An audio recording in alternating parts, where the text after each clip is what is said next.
ભરૂચમાં આજે બે સ્થળોએ માતૃપિતૃ પૂજન દિવસની ઉજવણી કરવામાં આવી હતી। શ્રી રામાનંદ સાગર પરિવાર નિર્મિત કાગભૂષુંડી રામાયણ અને આગામી ગૌ માતા કામધેનુ સિરિયલમાં કામ કરતા ભરૂચના એક્ટર મેહુલ પટેલ શુક્રવારે ગૌ પૂજનમાં જોડાયા હતા।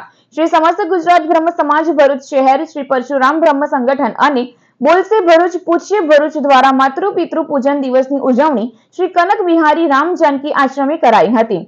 સનાતન સંસ્કૃતિમાં ગાયને માતા સ્વરૂપ માનવામાં આવે છે, ત્યારે સનાતન સંસ્કૃતિને જીવંત રાખવાના હેતુસર માતૃપિતૃ પૂજન દિવસ નિમિત્તે ગૌ પૂજન કરાયું હતું। જ્યારે 14 ફેબ્રુઆરી માતૃપિતૃ દિવસ નિમિત્તે જેબી મોદી પાર્ક સ્થિત પાંજરાપોળ ખાતે ગાય માતાનું પૂજન કરાયું હતું।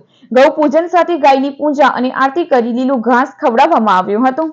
આજ રોજ 14 ફેબ્રુઆરી માતૃપિતૃ પૂજન દિવસ નિમિત્તે અમે આજ સૌ બધા 3 સંગઠન ભરૂચના જે છે તેમના ઉપક્રમે અમે ભરૂચ જાડેશ્વર સ્થિત શ્રી રામ જાનકી આશ્રમમાં ઉપસ્થિત થયા છે। માતૃપિતૃ પૂજનના દિવસે ગૌ માતાનું પૂજન, એટલે ગૌ માતા પણ આપણી એક માતા છે, તેમના પૂજન અર્થાને અમે ભેગા થયા છે।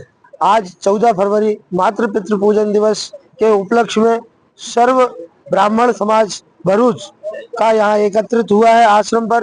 आज हमारे सनातन धर्म में सबसे बड़ी पूजा गौ पूजा को मानी जाती है, तो आज सभी समस्त भाई बंधु एकत्रित होकर यहाँ गौ पूजन करने आए हैं। आज जानकी आश्रम हनुमान जी मंदिर स्थले गौ माता पूजन की विधि राखवामां आवी छे। आप सब जाणो छो कि आज माता पिता पूजन नो दिवस है। सौ संतानों की फरज है कि पोताना माता पिता नो आदर करे, सम्मान करे